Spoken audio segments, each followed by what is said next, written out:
Right మరో breaking చూస్తున్నాం. అనంతపురం జిల్లా బెలుగుప్ప వద్ద ఆర్టీసీ బస్సు అదుపు తప్పి బోల్తా పడింది. ఈ ఘటనలో 9 మందికి గాయాలయ్యాయి.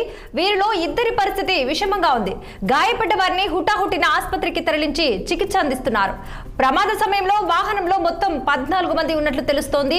రాయదుర్గం నుండి అనంతపురం వెళ్తున్న పల్లె వెలుగు బస్సు నక్కలపల్లి బెలుగుప్ప మధ్య రహదారిపై పల్టీలు కొట్టింది. బస్సు కండిషన్ సరిగా లేదని డ్రైవర్ ముందస్తుగా డిపో అధికారుల దృష్టికి తీసుకువెళ్లినప్పటికీ అదే బస్సు ఇవ్వటం వల్ల ప్రమాదం జరిగిందని చెబుతున్నారు. క్షతగాత్రులకు మెరుగైన వైద్యం అందించాలని ఏపీ ఆర్థిక శాఖ మంత్రి పయ్యావుల కేశవ్ అధికారులను ఆదేశించారు.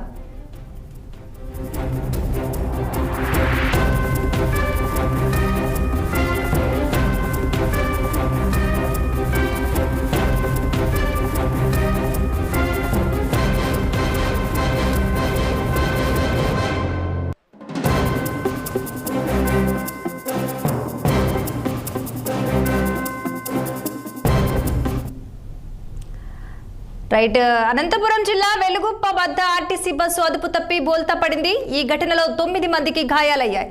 వీరిలో 2 పరిస్థితి విషమంగా ఉన్నట్టు తెలుస్తోంది. గాయపడ్డ వారిని హుటాహుటిన ఆసుపత్రికి తరలించి చికిత్స అందిస్తున్నారు.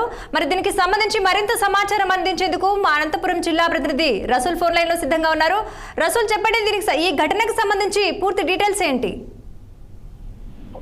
రాధిక, అనంతపురం జిల్లా ఉరవకొండ నియోజకవర్గ సమీపంలోని బెలుగుప్ప వద్ద ఆర్టీసీ బస్సు బోల్తా పడింది. ప్రధానంగా రాయదుర్గం నుంచి అనంతపురం వెళ్తున్నటువంటి నేపథ్యంలో ఈ బస్సు ఈ ప్రమాదానికి గురైంది. దీంతో దాదాపుగా 14 మందికి పైగా తీవ్రంగా గాయపడ్డారు. గాయపడే మరో 2 పరిస్థితి తీవ్ర విషమంగా ఉన్నటువంటి పరిస్థితి. అయితే గాయపడ్డ వాళ్ళందరినీ కూడా అటు ఉరవకొండ నియోజకవర్గం సమీపంలో ఉన్నటువంటి ఆసుపత్రి, అదేవిధంగానే అనంతపురం ప్రభుత్వ ఆసుపత్రికి కూడా తరలించారు. అయితే బస్సు ప్రమాదానికి ప్రధాన కారణం బస్సు యొక్క కండిషన్ బాగా లేదని డ్రైవర్లు చెప్పినప్పటికీ ఇక్కడ ఏదైతే అధికారులు ఉన్నారో, ఏదైతే బస్సు ప్రయాణించేందుకు, అదేవిధంగా బస్సు రూట్ పంపించేందుకు అధికారులు అయితే ఎవరైతే ఉన్నారో వాళ్ళు దాన్ని పూర్తిగా కన్సిడరేషన్ లో తీసుకోవాల్సినటువంటి పరిస్థితి. దీంతోనే అక్కడ బస్సు బాగా లేదు అనేటువంటి, అక్కడ కొంత రిపేర్ అయినటువంటి పరిస్థితులు, కండిషన్ లో లేదు అన్నటువంటి పరిస్థితులు ఉన్నప్పటికీ ఆ బస్సుని అక్కడ పంపించారనేటువంటి విధంగా ఆరోపణలు వ్యక్తమవుతుంది. దీంతోనే కండిషన్ లేనటువంటి బస్సు ప్రమాదానికి గురైనట్టు కూడా తెలుస్తుంది. అయితే దీనికి ప్రధాన కారణం బస్సు యొక్క కండిషన్ బాగా లేకపోవడం, లేక ఇంకా ఏదైనా తప్పిదాలు ఉన్నాయా అనేటువంటిది మాత్రం విచారణలు తేలాల్సి ఉంది. అయితే ప్రధానంగా పయ్యావుల కేశవ్ అధికారులను కూడా ఆదేశించారు. ఏదైతే మెరుగైన వైద్యం అందించాలి అనేటువంటి విధంగా కూడా మంత్రి ఆర్థిక శాఖ మంత్రి పయ్యావుల కేశవ్ ప్రమాద బాధితులకు మెరుగైన వైద్య సేవలు అందించాలనేటువంటి విధంగా కూడా ఆదేశించారు. అనంతపురం నుంచి ప్రధానంగా అనంతపురం వెళ్తున్నటువంటి నేపథ్యంలోనే ఈ దుర్ఘటన జరిగింది. అయితే 2 పరిస్థితిని సీరియస్ గా ఉండడంతో అనంతపురం ప్రభుత్వ ఆసుపత్రికి తరలించారు. అయితే వారి యొక్క కండిషన్ ఇప్పటికే చెప్పలేమనేటువంటి విధంగా కూడా వైద్యులు చెప్తున్నారు. ప్రధానంగా బెలుగుప్ప మండలంలో శుక్రవారం ఉదయం ఈ ప్రమాదం జరిగింది.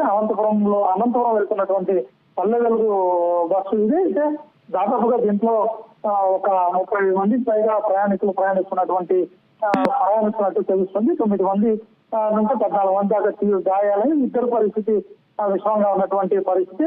అయితే ఖర్చు ఆర్టీసీ బస్సులు ఈ విధంగా ప్రమాదానికి గురవుతున్నాయి. అయితే ఎవరైతే అధికారులకు సంబంధించిన ఆర్టీసీ డీలర్లు కావచ్చు, ఆర్ఎంలు కావచ్చు, ఈ బస్సు యొక్క కండిషన్ పూర్తిగా పరిగణలో తీసుకోకుండా బస్సు అలాగే రూట్లలో నడపడం వల్ల ప్రమాదాలు జరుగుతున్నాయనేటువంటి విధంగా కూడా చెప్తున్నారు. అయితే అధికారుల దృష్టికి డ్రైవర్లు, అదేవిధంగా సిబ్బంది తీసుకున్నప్పటికీ వారు ఏమాత్రం ఏదైతే ఈ డ్రైవర్లు, అదేవిధంగా వారి యొక్క కండిషన్ చూసేటువంటి సిబ్బంది యొక్క సూచనలు ఏమాత్రం పరిగణలో తీసుకోవడం లేదనేటువంటి విమర్శలు కూడా వస్తున్నాయి. అయితే కానీ ఏదైనా ప్రమాదం జరిగినటువంటి సందర్భంలో వాటిని కేవలం డ్రైవర్ల పైన నెట్టివేసేటువంటి పరిస్థితులు వస్తున్నాయి. దీనికి ఏదైతే కండిషన్ లేని బస్సులను రూట్ లో తిప్పాలంటే ఏం చేయాలనేటువంటి విధంగా కూడా అధికారులకు డ్రైవర్లు, అదేవిధంగా సిబ్బంది ప్రశ్నిస్తున్నప్పటికీ అయితే ఉన్నటువంటి పరిస్థితులు వాటిని తీసుకెళ్లాలనేటువంటి విధంగా ఆదేశాలు జారీ చేస్తున్నారు. దీంతో ఇప్పుడు చూసుకున్నట్లయితే వరుసగా బస్సు ప్రమాదాలు జరుగుతున్న నేపథ్యంలో బస్సు కండిషన్ కూడా సరిగా లేదని డ్రైవర్ ముందస్తుగా డిపో అధికారుల దృష్టికి తీసుకువెళ్ళినట్టు కనిపిస్తోంది. మరి అదే బస్సును ఇవ్వటం వల్ల ప్రమాదం జరిగిందని తెలుస్తోంది. ఈ నేపథ్యంలో అధికారుల నిర్లక్ష్యం అనుకోవచ్చా? ఎలా చూడొచ్చు దీన్ని? కవిత ఖచ్చితంగా, ఎందుకంటే అధికారుల నిర్లక్ష్యం ఇక్కడ ఖచ్చితంగా కనిపిస్తుంది. అదేవిధంగా ప్రధానంగా ఏదైతే రహదారులు ఉన్నాయో రహదారులు కూడా చాలా దారుణమైనటువంటి విధంగా ఉన్నాయి. దీంతో పాత బస్సులను అలాగే కొనసాగిస్తున్నారు.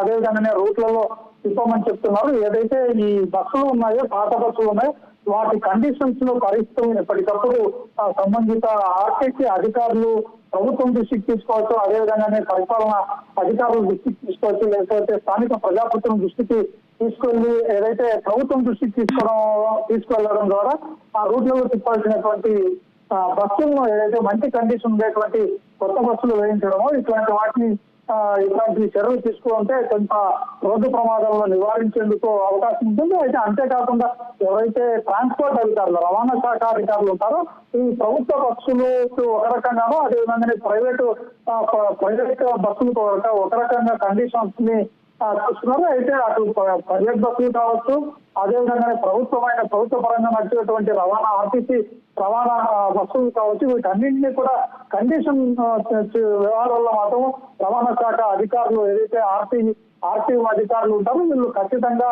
అమలు చేసేటువంటి విధంగా చర్యలు తీసుకుంటే మాత్రం అట్లాంటి కాలం చెల్లినటువంటి బస్సులు రోడ్లపైకి వచ్చేందుకు వీలుండదు. కాబట్టి దీన్ని కేవలం ఒక ఆర్టీసీకి సంబంధించినటువంటి అధికారులనే బాధ్యులుగా చేయడం కంటే దీని కండిషన్స్ ఏమున్నాయి, ఏ విధంగా ఉన్నాయి, ఆర్టీసీ డిపోల నుంచి పల్లెలకు అదేవిధంగా పట్టణాలకు వెళ్ళేటువంటి ఆర్టీసీ బస్సుల యొక్క సామర్థ్యం ఏంటి, అదేవిధంగా లేకపోతే వాటికి సంబంధించి టైర్ల యొక్క సామర్థ్యం ఏంటి, లేక ఇంజన్ యొక్క సామర్థ్యం ఏంటి, దాని కాలం చెల్లిందా లేదా, ఎన్ని సంవత్సరాల నుంచి ఇక్కడ రహదారుల పైన వెళ్తున్నాయి అనేటువంటి కండిషన్ వ్యవహారాలు మాత్రం ఖచ్చితంగా ఆర్టీఓ అధికారులు చూడాల్సి ఉంటుంది. అంటే రోడ్ ట్రాన్స్పోర్ట్ అధికారులు చూడాల్సి ఉంటుంది. వీరి యొక్క నిర్లక్ష్యం కూడా ఇక్కడ ఖచ్చితంగా కనిపిస్తుంది. ఎందుకంటే ప్రభుత్వ పరంగా నడిపేటువంటి రవాణాకు సంబంధించినటువంటి ఆర్టీసీ బస్సులు కావడం వల్ల వాళ్ళు కూడా ప్రభుత్వానికి వ్యతిరేకంగా రిపోర్ట్ రాసే పరిస్థితి ఉందా లేదా అనేటువంటిది కూడా అనుమానాలు వ్యక్తం అవుతుంది. అలా ఒకవేళ ఆర్టీసీకి సంబంధించినటువంటి బస్సులు కండిషన్ లేవు అనేటువంటి విధంగా కూడా ప్రభుత్వం.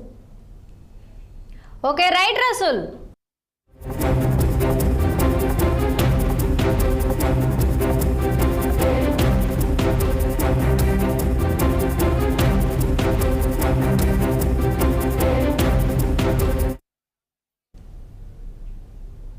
మహబూబ్ నగర్ జిల్లాలో చిరుత సంచారం కలకలం రేపు.